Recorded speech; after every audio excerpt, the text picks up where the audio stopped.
Hinahanda na umano ni dating Senador Antonio Trillanes IV ang isa pang kasong isasampa niya laban kina dating Pangulong Rodrigo Duterte at Senador Christopher Bongo. Iginit naman ni Trillanes na hindi niya ginagamit ang pagkakataong ito para magpabida para sa 2025 elections. Si Denise Osorio sa detalye. Hindi pa natatapos ang kasong plunder at graft na isinampa ni dating Senator Antonio Trillanes IV laban kina dating Pangulong Rodrigo Duterte at Senador Bong. Sinabi ng former senator na may susunod pang kaso laban sa dalawa.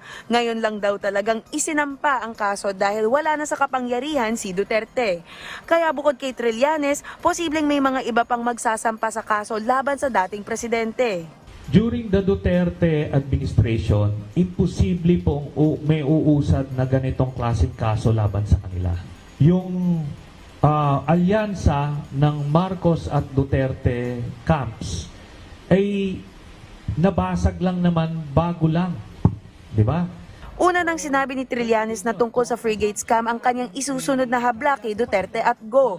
Nagsimula ang frigate contract noon pang panahon ni Aquino. Pero nang napirmahan na ng naupo na si Duterte, hindi na nasunod ang kontrata. Nanalo yung isang contractor sa isang bidding at specific yung mga terms of reference kung ano yung mga nakalagay doon. Pero nung naupo na sila Duterte, binago, ginawang mga segunda klase, no? Kumbaga hindi na kung ano yung nakasaad doon, no? Tapos piniwersa nila ang mga opisyalis ng Navy.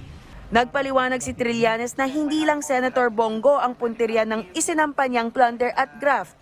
Dawit din si Duterte na siyang nag-a-allocate ng pondo sa mga Go noong siya pa ay alkalde ng Davao City. Giit ni Trillanes, 184 na kontrata ang nakuha ng dalawang kumpanya ng mga kapamilya ni Go. Napakadali eh. Napakadaling i-explain, no? 6.6 billion napunta sa kontrata ng tatay at kapatid mo na hindi qualified. Di ba? Yun, bawal yun. Yun, irregular yun. Ngayon, hindi nga niya dininay. Kundi siya dininay, ang ginagawa lang niyang mga tanga yung mga Pilipino na hindi siya nakinabang kahit yung pamilya niya nakinabang. Dumipensa si Trillanes sa usaping ginagamit niya ang kaso para sa darating na halalan sa 2025. Hindi po, no?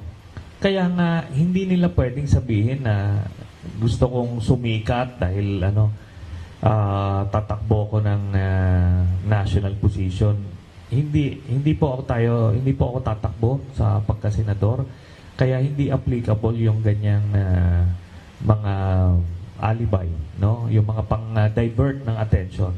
Tignan nyo yung mga ebidensya, maliwanag po yan. Binigyan ko lahat ng media, di usisain nila ng malalim. Una nang itinanggi ni Senator Bongo ang paratang. Sinabi niyang recycled at pamumulitika lang ang kaso ni Trillanes. Dagdag pa ni Go na may nag-utos lang sa dating senator para magsampa ng kaso. Denise Osorio para sa Pambansang TV sa Bagong Pilipinas.